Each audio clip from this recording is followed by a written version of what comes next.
Grandfather did something. Cut a deal. What?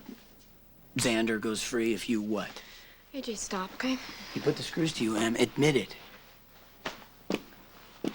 Okay, yes, I came home because of Grandfather. I knew it. He had been begging me for months to come home, okay? And after he got attacked, I knew I had to be here with him. And you coincidentally broke up with Zander at the same time. I didn't have a choice. This is the same Zander you went to the wall for, Em. Pleaded for his life. Even though he held you hostage for weeks. You never missed visiting hours when he was locked up for murder charges. What's your point? Grandfather cries assault, and you buckle and bail on a guy that you've been defending for months? It doesn't add up. Em, I can help if you tell me the truth.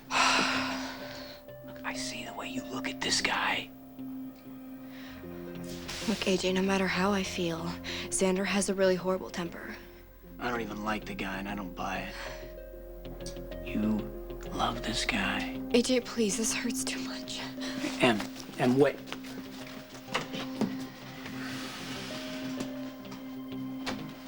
What did you do to her now? Huh? Kudos goes to Grandfather, Ned, not me. He faked his attack, set up Zander, and Emily knows it. You've been drinking. There's proof. I'll believe it when I see it. I don't have it, not yet. But it exists. All we have to do is get our hands on it.